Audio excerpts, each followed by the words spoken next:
দিনের পর দিন হয় না রাস্তা সংস্কার, সামান্য বৃষ্টি হলে সে রাস্তায় চলা দায় হয়ে যায়।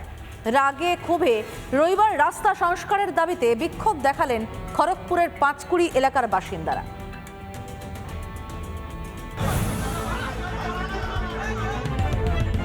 খড়গপুরের পাঁচকুড়ি এলাকায় তুমুল বিক্ষোভ, রাস্তায় বাঁশ বেঁধে টায়ার জ্বালিয়ে পথ অবরোধ স্থানীয়দের।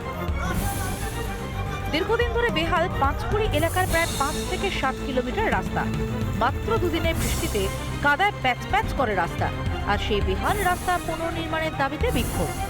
স্কুল আছে, হাসপাতাল আছে, হাসপাতালে পেশেন্ট নিতে পারছে না স্কুলের, এবারে পেশেন্ট ছাত্রদের অসুবিধা হচ্ছে যাতায়াতের, এমনকি পাশাপাশি দোকানদারের তাদের পর্যন্ত অসুবিধা হচ্ছে। রাস্তা প্রায় 1.5 বছর ধরে চলছে এরকম। অনেক নেতা মন্ত্রী এমএলএ টিম সবাইকে জানানো হচ্ছে, বারবার গেছি আমরা, কিন্তু কোনো কাজ হয়নি। দ্রুত রাস্তা মেরামতির আশ্বাস তৃণমূল বিধায়কের। গ্রামবাসীরা আমাদেরকে অনেকদিনই বলেছিল, আমরাও চেষ্টা করেছিলাম, কিন্তু কাজটা হয়নি, কমপ্লিট হয়নি। আমরা কথাবার্তা বলেছি, আশা করছি এ মাসের মধ্যেই কাজটা হয়ে যাবে। বিধায়কের আশ্বাসেই ওঠে অবরোধ বিক্ষোভ। পশ্চিম মেদিনীপুর থেকে সুদীপ্ত দাসের রিপোর্ট, রিপাবলিক বাংলা। কে কত অপমানজনক মন্তব্য করতে পারে তারই যেন প্রতিযোগিতায় নেমেছেন তৃণমূল নেতারা। এবার বীরভূমের নানুরের এক তৃণমূল নেতা রাষ্ট্রপতি দ্রৌপদী মুর্মুকে ভয়ঙ্কর অপমান করলেন, এবং যখন তিনি সে অপমান করছেন ঠিক তার পাশে বসে আছেন জেলা পরিষদের সভাধিপতি কাজল শেখ, কিন্তু একটি মন্তব্য করলেন না, একবার আটকাবার চেষ্টা করলেন না। ঠিক যেভাবে যখন অখিলগিরি মন্তব্য করেছিলেন তারা আশেপাশে দাঁড়িয়ে থাকা তৃণমূল নেতারা মজা নিয়েছিলেন, এমনকি তৃণমূল সুপ্রিমিও কোনো মন্তব্য করেননি, ঠিক সেভাবে দেখুন। যেখানে রাষ্ট্রপতি নির্বাক হয়ে বসে আছেন, যেখানে রাষ্ট্রপতি মুখ এবং বধির হয়ে বসে আছেন,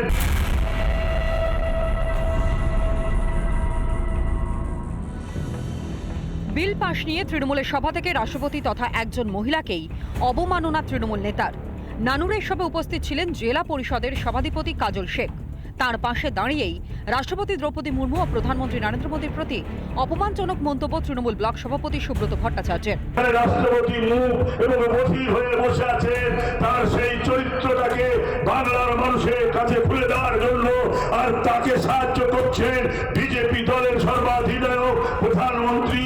সেই প্রধানমন্ত্রী চরিত্রটাকে খুলে দেওয়ার জন্য আজকে বাংলার নারীরা সোচ্চার হয়েছে। নিজের মন্তব্যে অনড় শাসক নেতা মমতা বন্দ্যোপাধ্যায় নারী সুরক্ষার জন্য, পশ্চিমবাংলার নারী সুরক্ষার জন্য একটা বিল সেখানে উপস্থাপন করেছেন। 2 মাস হয়ে গেল, এখনো বিলটা কোনো পর্যালোচনা হলো না, সই করে ছাড়লো না। তাহলে মুখ আর বদির বলবো না তো কি বলবো তাকে? এমন মন্তব্যে তৃণমূলকে জোর কটাক্ষ বিজেপি। রাজ্যের মন্ত্রী বিধায়ক তিনি যদি রাষ্ট্রপতিকে অবমাননা করেন, সেই দলের ব্লক সভাপতি করবেন, এটাই স্বাভাবিক ব্যাপার। এর থেকে লজ্জার আর কিছু হতে পারে না। এটা তৃণমূল কংগ্রেসের সংস্কৃতি, তৃণমূল কংগ্রেসের কালচার। আগেও রাষ্ট্রপতিকে অবমাননা করে বিতর্কে জড়িয়েছিলেন তৃণমূল বিধায়ক অখিলগিরি, আর এবারও রাষ্ট্রপতিকে অবমাননা করতে দেখা গেল নানুরের তৃণমূল নেতাকে। বীরভূম থেকে মনোরঞ্জন চ্যাটার্জির রিপোর্ট, রিপাবলিক বাংলা। নমস্কার, দেখছেন রিপাবলিক বাংলা। জেলা সদর নিয়ে আপনাদের সঙ্গে রয়েছে আমি সমাদ্রেতা। শুরুতেই খবর যেদিকে নজর রাখবো আমরা মুর্শিদাবাদের দিকে। আবাস যোজনায় তার নাম উঠেছিল, কিন্তু তিনি ঘর পাননি। টাকা চাইতে গিয়েছেন, আমার কাছ থেকে টাকা নেওয়া হয়েছে, টাকাটা ফেরত দেওয়া হোক, বদলে জুটলো মারধর, এবং এতটাই মারধর করা হলো যে আজ সেই প্রৌঢ়ের প্রাণ চলে গিয়েছে। একে কেন্দ্র করে আজ কার্যত রণক্ষেত্র হয়ে ওঠে মুর্শিদাবাদের রঘুনাথগঞ্জ। যেহেতু নাম আসেনি, সেই জন্য মিঠুন শেখের কাছে পয়সা চাইতে গেছিল আমার কাকু। পয়সা ফেরত চাইতে গিয়ে মারধর করেছে।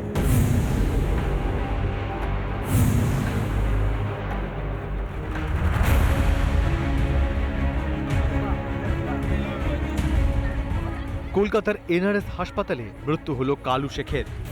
অভিযোগ সামনে আসতেই আগুন জ্বলল মুর্শিদাবাদের রঘুনাথগঞ্জের মিঠিপুরে। শাস্তির দাবিতে উঠল স্লোগান।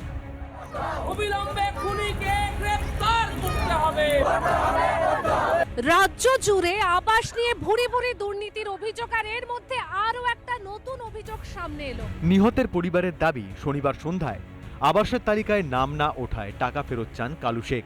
তখনই বেধড়ক মারধর করেন তৃণমূল নেতা মিঠু শেখ। এই মুহূর্তে রয়েছি একেবারে যিনি মারা গেছেন সেই কালু শেখের বাড়িতে।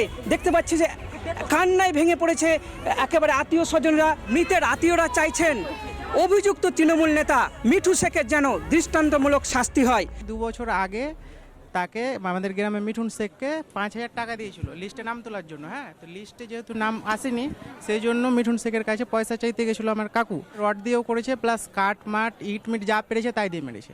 মারার দিন ঘুষি মেরেছে, মেরে ফেলে দিয়েছে, রক্ত কান দিয়ে নাক দিয়ে বেরিয়েছে। নিহতের এক ভাইয়ের দাবি, বাড়ি দেওয়ার নাম করে গ্রামের বহু লোকের থেকেই কাটমানি নিচ্ছেন তৃণমূল নেতা।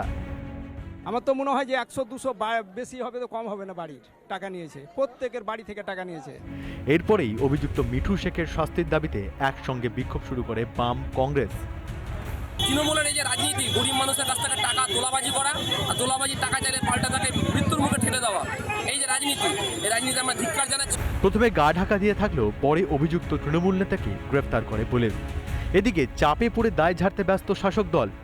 যে ব্যক্তি অন্যায় করেছে, মেরেছে বা আক্রান্ত হয়েছে জিনার হাতে, উনি কিন্তু আমাদের দলের কোনো কর্মীও নয় এবং আমাদের কোনো বুথ সভাপতি নয় এবং আমাদের কোনো মেম্বারও নয়। অস্বীকার করলেও বাস্তবকে কি এড়ানো যাবে? কেন সরকারি ঘর পেতে টাকা দিতে হবে গরিবকে? তৃণমূল আমলের স্বচ্ছতা কি সোনার পাথর বাটি? সৌমিত্র দাসের সঙ্গে পায়েল কুণ্ডুর রিপোর্ট, রিপাবলিক বাংলা।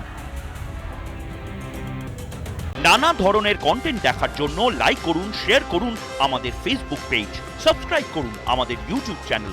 পাশাপাশি অন্যান্য ব্রেকিং নিউজের জন্য অবশ্যই চোখ রাখুন রিপাবলিক বাংলায়।